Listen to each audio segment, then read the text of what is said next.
Welcome to Founders Future, a podcast powered by Closers.io, where we dive into the journeys of innovative entrepreneurs and explore the road ahead of them and their companies.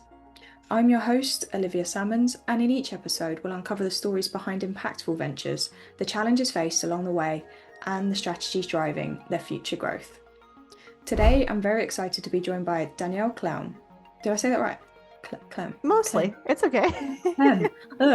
Today, I'm very excited to be joined by Danielle Klemm, a sales conversion strategist and funnel optimization expert who helps course creators, coaches, and online experts turn more than their audience into paying customers. Danielle specializes in analysing the behaviour of almost buyers, the people who click through sales pages, read the offer, and get close to purchasing but ultimately decide not to. Through deep analysis of marketing funnels, customer behaviour, and messaging, she helps businesses identify exactly what blocks the sales and how to fix it. Danielle, welcome to Founders Future. Thank you so Thank you. much for joining me. Thank you so much for having me. I'm excited to talk about this. It's my favorite thing to nerd out about and talk all things business and marketing. Awesome stuff. I'm excited to hear about it as well. So I'm very much a nerd on the same page. Danielle, let's dive into this. So with all of my guests, I do like to start at the beginning of their journey. So if you don't mind briefly taking me back to what it was you was doing before you started up the company, and then from there, what was the motivation behind it? Yeah, so I think the beginning of this actually started about 9 years ago. And so it was around the time when I was finishing up my college degree. And I always had a sense of wanting to be self-employed and help people, but never the how was a little bit finicky. And so right around the time of finishing my degree, and I had like dual majored in two different businesses, like HR and something else. And both weren't really anything that I wanted to do. It was just, okay, it's stable, it's fine. And around that time, I actually connected with some of the local businesses in that area who just needed help with something like social media management and other pieces that I was like, you know what, never tried it, but let me dive in. And it was just from that first initial kind of taste of helping businesses, even in something that I don't feel like I'm particularly phenomenal, social media. It was like, okay, I wonder really if I were to give it a go, how would this work? And it was interesting because as I started to pursue that, I got a like Facebook ad actually for like how to create a website design business. And through that was when I took the first iteration or evolution of my business, realized after taking on clients for a couple of years for website design that it was fun. I love design, but for a lot of business owners, what they really care about are leads and sales. And so I started to learn more about ads and funnels and scaled up a 6-figure ads and funnel agency for a few years. And through that was when I realized I'd had clients who could have the same exact ad set up in terms of targeting, in terms of like similar copy, different similar programs, but one would do far better than the other for sales because their funnel, their positioning, their conversions were just better. And that's what got me down this path of, okay, if you can have everything front end wise look good, but it's not converting, why is that? And so I then just got obsessed with the why. And then also, then how do you take that why and put it into actual changes on funnels, on websites, and everything like that? Yeah, and it's such a big why, like it's such an important part because obviously naturally people misconstrue marketing with I suppose design, colors, pictures, whatever it may be, like that attractive kind of side of it. But for me, it is all about converting that into leads, into money, into revenue, into clients, wherever you want to put it. So it's that back end of marketing, and not many people understand that. So naturally, you found a hole and you very much run for it, and took it from there. And you always had like a bit of a burning ambition to be an entrepreneur. Was that something that maybe come from your background, or was it just you was just that kind of person you knew that was ready and just waiting for the right time? Yeah, so I'm actually a product of three different entrepreneurs, which sounds, Also, yeah, it sounds kind of interesting because I somehow the family business for a long time was like real estate. And I okay. actually have always avoided it like the plague because I know how much it takes to do all the outbound calls, all the paperwork, all of the like peopling. And even though I was grateful that I was shown very early in life that like you can make a business out of just helping people. I never had anyone around me who had done like an online business. So Yeah. even though I got an example of kind of like how you can make it work, I was the first person in my family, in my friend circle, and really anyone around me who has made money at that time off of something online. Yeah, the first of the wave, the first of generation. And it's very much obviously that new plane coming in, but it's so nice you found your space and hopefully something that fills you with joy as well as you're doing it, which kind of sounds like when I'm speaking with you. So let's dive into the business a little bit more, just so the listeners can have some context moving forward. So Danielle, at this point in, who would you say is your ideal client? Who do you very much love to work with the most? And then from there, how would you help them and how would you support them? Yeah, so as you can tell, I've evolved my business in a lot of different ways over the years. And because of that, it's also evolved my ideal client. And so for me, the kind of place I like to hang out the most is really helping people who are established business owners, ideally people who are some type of either like online expert or even I've been helping more e-commerce recently. But I find that sweet spot between whatever product you have needs more of an emotional buy-in because I Yeah. think for a lot of people, and we all know that people buy with their emotion, but I find that with a lot of the clients that I work with who are course creators, coaches, or even like physical products that are more like luxury or higher price point, you need to have a better buy-in. It's not like a quick impulse as much. And Yeah. so that's where I kind of work with. And I think the niches run the gamut from health to business to I feel like I always say this and I always forget every time that I try and list out like the 15 different niches I've worked with, but it's really the core of it is you have a product that can transform people's lives, but something is getting lost with people being ready to emotionally buy into it and be ready to buy from that. Yeah, and actually, I think that hunger is still there across several industries, so it doesn't matter. As you say, if you're tapping into those emotions, especially like pain and suffering is a great one to lead into. So naturally, that's coaches, whatever it may be, just very much leaning into that. So what is your like style or your approach to marketing? I take it like, what is it like to work with you? Yeah, so I've fallen into a sweet spot of either helping people who've already created something, either audit and optimize their stuff, or I'm building a couple of different products to help people who don't have something yet. I find that I prefer optimization over creation just because you have more data and stuff to look at to really give you a clear direction on where to go. I have a gripe, unfortunately, with trying to give people like best practice type stuff because I'm like, there's so many different like factors or variances that could happen that it's hard for me to want to just be like, this is for sure going to work for you. And so I find that I support people most with either initially one off audits, whether it be for your entire funnel or website CRO stuff. From there, either they do like implement the changes on their own or they hire me to help out either in a consulting or a done for you role. And Nice. on the other side, again, is the products like courses that help more with the you don't have the price point or aren't in the right range for that. And so building out some couple of solutions to help out. One of them, for example, is opt-in that pays off, which is like lead magnet selection for priming people to purchase because too many people create lead magnets that just grow your list, not your sales. Yeah. Cool. So that's a really cool aspect. So you actually can help them in very different, very much meeting them where they're at, is what I was trying to say. So you can, as you say, you've got the done for you, you've got the courses they can take and obviously learn in their own time, but you're actually providing with an audit, which is really cool. They can then take away and apply that for themselves, even if they don't need your help on that support, but always within your ecosystem, which is a really cool aspect to it. One thing I'm very curious to find out, because naturally with your expertise in marketing, is how you go about acquiring your own customers. So like in terms of channels or methods, like what are you really finding most effective at the moment in just finding those right people to work with? It's so interesting you mentioned that too, because I remember even last week, because I think as marketers, we're always looking for different tools to try and make our marketing better. And I remember this one's been around for a while, but I figured why not try and look at it again? And so there's a tool called SparkToro that helps about your audience where they hang out. And it was interesting to see the confirmation happen of that I'm in the right places. And so for me, I find that a lot of my people hang out either Instagram, LinkedIn, some YouTube as well. And over time, obviously, I feel like for any service business, we all thrive in referrals if we can. And so I find that referrals for me are always like the starting place, but I don't believe that's how you can build a consistently thriving business. And so I think over the last few years, I've really tried to dabble in building some of a YouTube, like doing more of an omni-channel approach where I can of having YouTube be my center stage.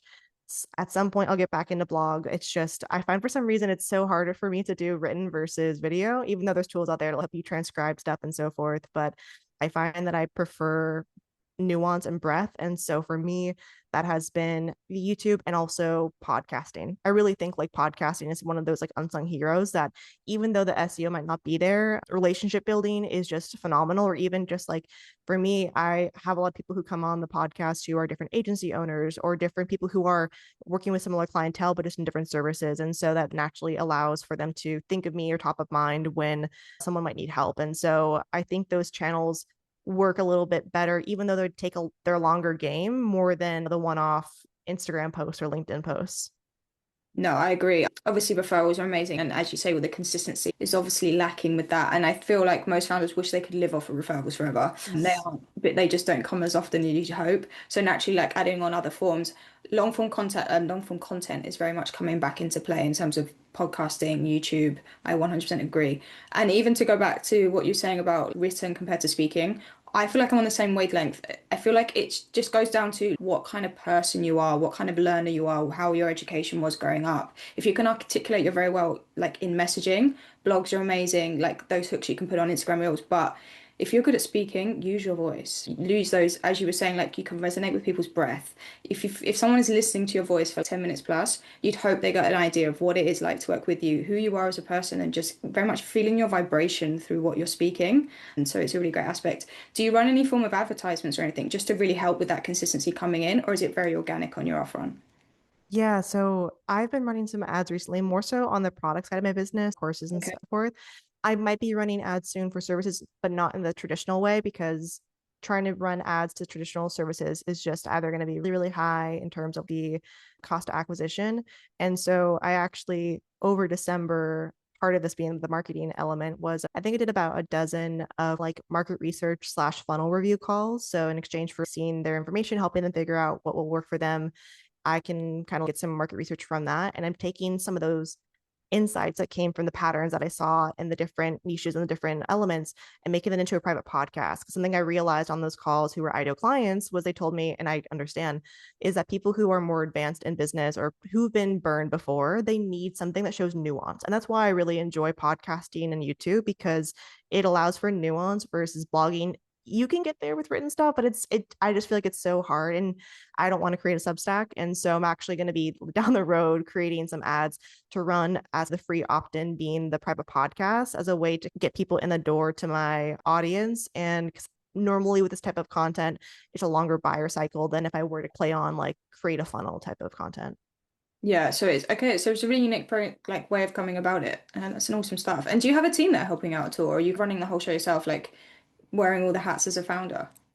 Yeah, so I used to have a team with my agency side. And so right now it's basically me and a little bit of a VA here and there, but I find that I'm probably going to be expanding soon. I'm also been partnering with a couple of agencies to help them with their services. So it's been fun to be able to see also their level of support and how I can try and I don't want to, I'm not someone who wants to have a team again after that as like a full breath team, but I think it's important to hire people who can fill in gaps for you. So whether that be a gap of PR, gap of these things.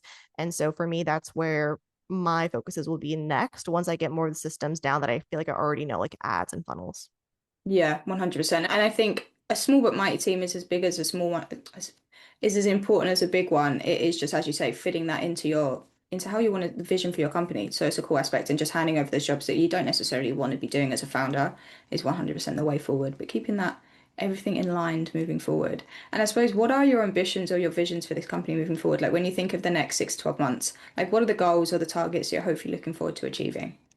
Yeah, it's a good question because it's something that I've been evolving more in the last couple of years because I really want to work with more established companies like beyond the $10 million mark and also help still it's an interesting duality of helping that on the service side and then on the product side for courses it's like people who are usually under 250K, so it's a fun balance. And so for me my ideal thing is to grow more of the courses to stand alone on their own. I'm not someone who wants to build, I don't like coaching, I like consulting, I like strategizing, but I'm not that person. So I'd rather help build kind of one-off solutions that can help more of the strategy and build more of that baseline of students there. And for the service side, I've been really enjoying partnering with more agencies. So I might try and build one or two of those to be more long term, along with I really enjoy audits too. So I find that I'm actually stepping away from, although if you want to do done for you optimization, we can. I actually really prefer doing more of the shorter one off, either audit or building into someone else's team who has an infrastructure for it and going from there.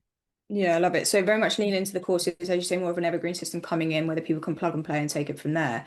It does alleviate a lot of time on your end. And then I'm assuming when you do partner, it's more like a fractional CMO role. So you can really integrate yourself in there, take your time and feel like you're part of that team as well, which is a really cool aspect. Where are Yeah. you probably finding the biggest challenge for yourself at the moment, Danielle, in taking those next steps or even within the current business? As you can probably tell, I have a lot of hats that I'm wearing. And so I think time and capacity is always the biggest thing that I'm running against, just because I think that building, even though they are the same business, they are two separate business models and different marketing elements. And so there's always going to be that balance of going between it. And so I've been testing this year of having every other month be a different focus. So even though there's marketing throughout, but like this month, I'm finishing up the relaunch for this course that'll be then pushed towards ads. And then after that, launch the private podcast for the services and then move on to that for the next month. And I find that even though there's always concurrent marketing going, just my brain having less of a do this service one day, do course the next. It just helps my brain a lot to have kind of those more singular type of goals.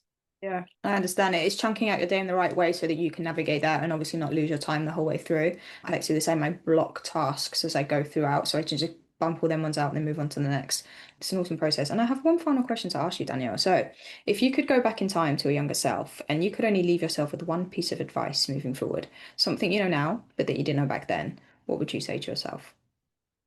Always validate before you create, because there's been so many offers, so many things that I created over the years that I thought genuine desires for me, but also needs that were needing to be filled that did not work. And because either the messaging was wrong or I never validated that people actually wanted this, I hired coaches or consultants who, yeah, this would probably work, but there was no one actually tested it enough to Yeah. or done that part. And so I really love the concept of I think it's $1 Million Weekend book, where you really try and validate your offer and get someone to pay or a couple people to pay, or else you just move on to the next thing. And I think that is the biggest thing that I would tell my younger self, even though she would be like, no, I don't want to, but I would try and shake that into her.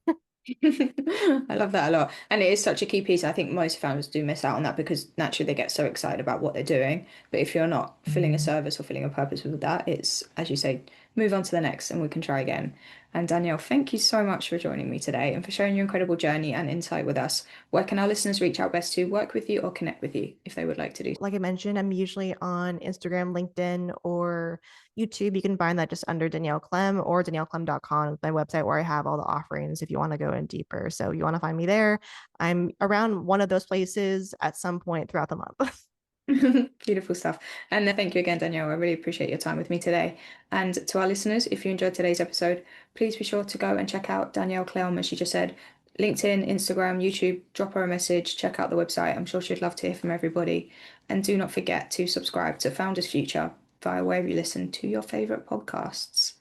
And if you are a business owner, specifically a coach, consultant, or agency owner, and you're really looking to scale your business and you want to enhance your sales and marketing efforts, visit closers.io to hop on a call with one of our team and discover how we went from zero to $30 million per year in less than 3 years. But until then, keep on climbing and we'll see you on the next one.